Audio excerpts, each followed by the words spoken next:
self with everything there is in creation. The concept of a far removed external God is not going to work in this present scientific age. So there's no need to think and talk about that kind of God. The need for all of us is to understand and explain the Paramatman as always present, together with oneself, guiding and helping at each moment in every walk of life. We have to understand two sets of laws. First, the one presided over by the individual consciousness, Atman, and determined by the activities of that individual in successive cycles of bodily birth and death. There's the same thing, you see, successive cycles of birth and death. Then there is the set of laws which govern the lives of large numbers of people, for which the responsible being is the Paramatman, that self that lives in the hearts of all, in external situations where it would be impossible to claim that all the participants deserve the same fate. Well, let's stop there for a moment. He really is showing us how to experience what Mr. Fensky taught in theory.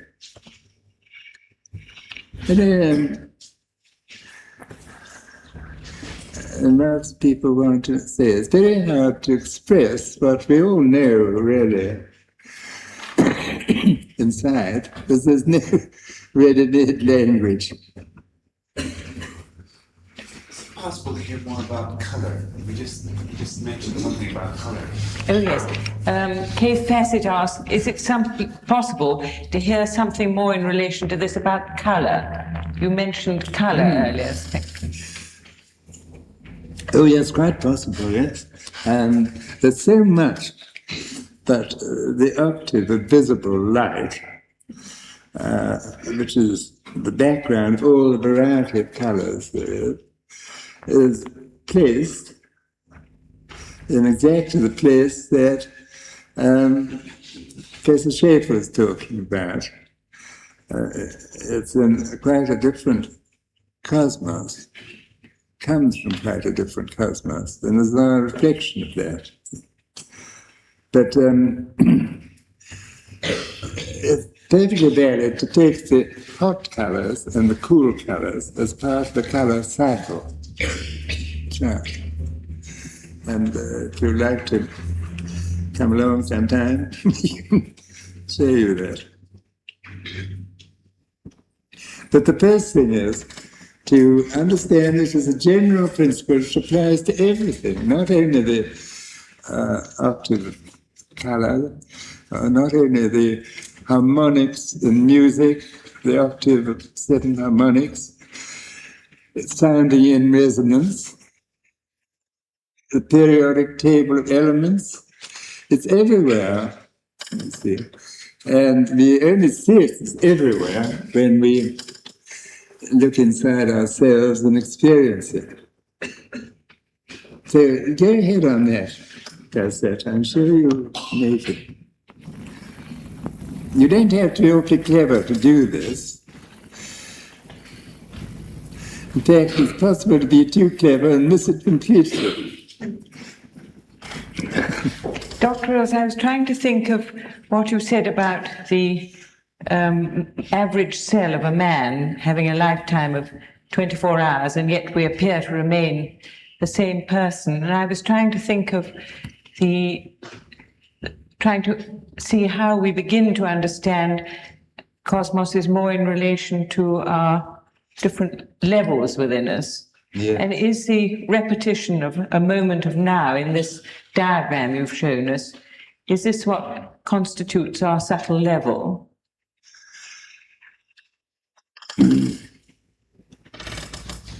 This is still a question of probing. Yes. I'd like you to tell me that.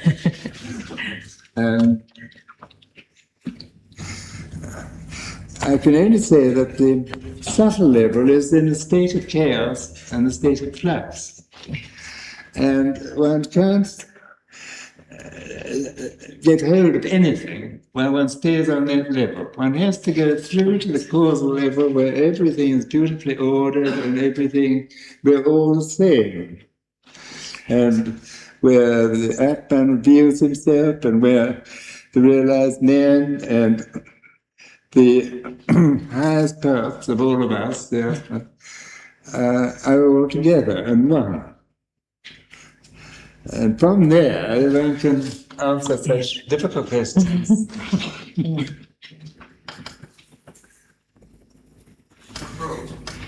Well, no, I think you're getting... Anthony Kedros had a question. If you could explain to me a little bit more about the difference between the individual fate and the larger scale. I'm a bit confused with where the two meet. Anthony Kedros asked whether you could explain more about the difference between the individual fate and the larger fate. He finds it difficult to see where the two meet. Well, the individual, of course, suffers either way, or either gets good or suffers bad, either way, because if he happens to be in a plane that crashes, for instance, and all hands die, it can't say that he deserved his fate, or that they all deserve the same fate. But individuals get it both ways. Well, no, I think we've had really enough of this. Don't let it be pessimistic. It's a wonderful way of meeting what's coming to us.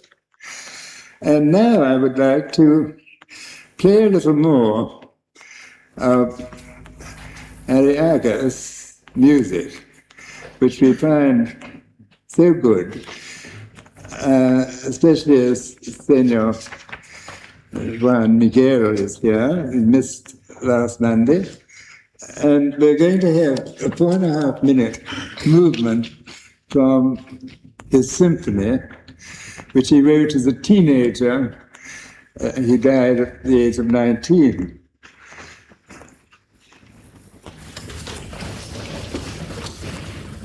And then we'll meditate.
10 minutes meditation, then a postscript as follows.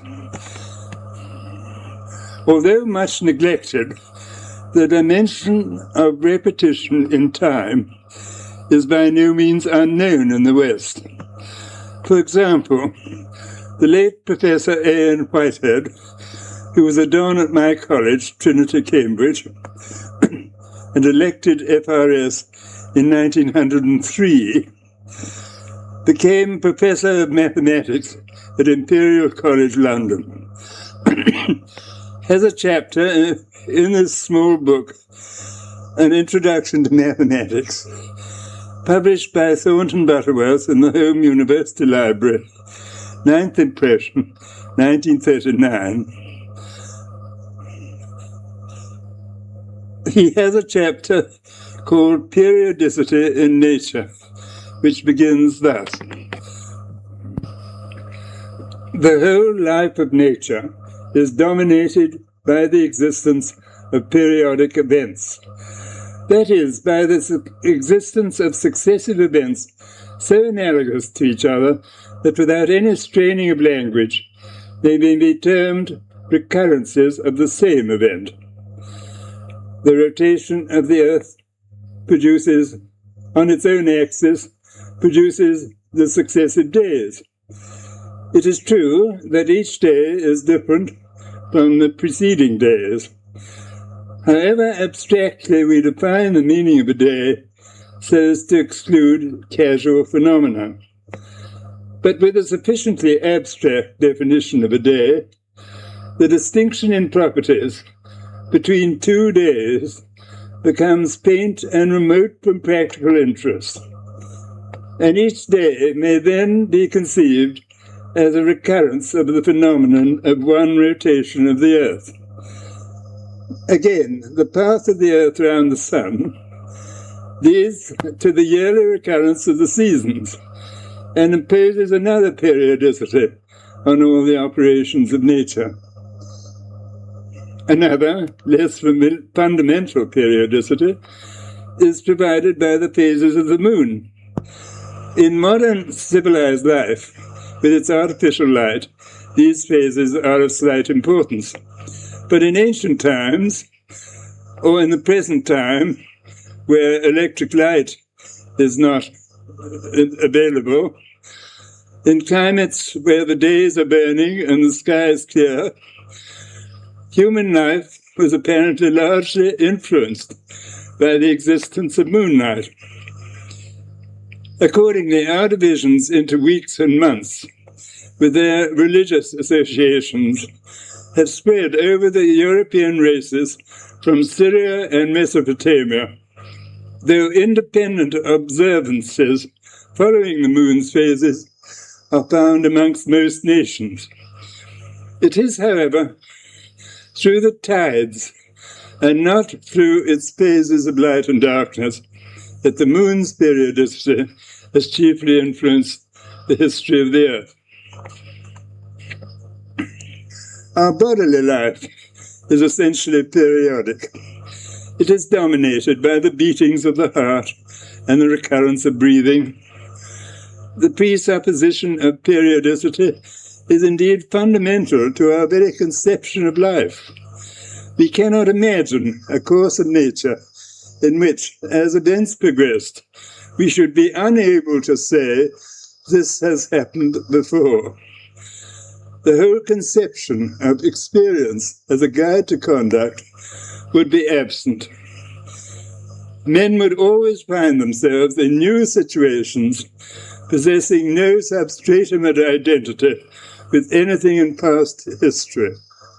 The very means of measuring time as a quantity would be absent.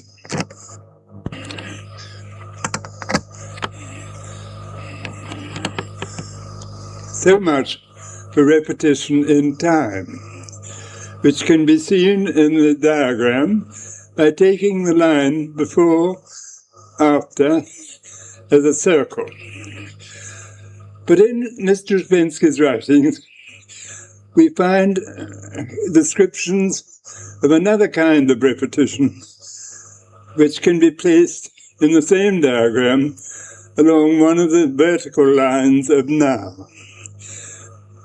It is perhaps most strikingly expressed in chapter 11, Eternal Recurrence, and particularly on page 468 of the third edition of A New Model, 1938, in its fifth reprint, where he quotes from the commentaries of Simplicius on the Lost Physics of Eudemus, a pupil of Aristotle.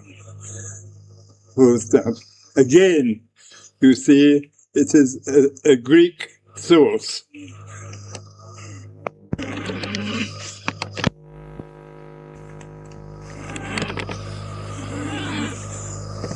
Simplicius wrote, the Pythagoreans said that the same things are repeated again and again. In this connection, it is interesting to note the words of Eudemus, Aristotle's disciple, in the third book of Physics. He says, some people accept and some people deny that time repeats itself. Repetition is understood in different senses. One kind of repetition may be in the natural order of things, eidos, like repetition of summers and winters and other seasons, when a new one comes after another has disappeared. Semicolon. To this order of things belong the movements of the heavenly bodies and the phenomena produced by them, such as solstices and equinoxes, which are produced by the movement of the sun. Next paragraph. But if we are to believe the Pythagoreans, there is another kind of repetition. That means that I shall talk to you and sit exactly like this, and I shall have in my hand the same stick, and everything will be the same as it is now, and time, as it can be supposed, will be the same. Because if movements of heavenly bodies and many other things are the same, what occurred before and what will occur afterwards are also the same. This applies also to repetition, which is always the same. Everything is the same, and therefore time is the same.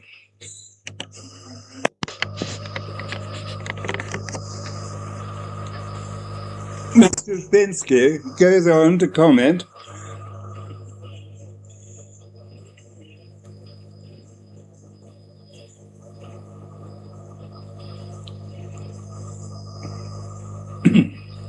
that these two kinds of repetition, which Eudemus calls repetition in the natural order of things and repetition in numbers of existences, are, of course, repetition in time and repetition in eternity. It follows from the quotation that the Pythagoreans distinguish between these two kinds of repetition, which are now so confused. For example, a period is defined in physics as follows. If any quantity is a function of time and repeats itself exactly after constant intervals t, the quantity is said to be periodic, and t is the periodic time. And this applies to the period of decay of radioactive elements, which is called sometimes the half-life period. But the periodic system, or the periodic law, which is the basis of chemistry, has nothing to do with time at all, and is based on the atomic number the element, which expresses the positive charge on the nucleus and the number of circulating negative electrons.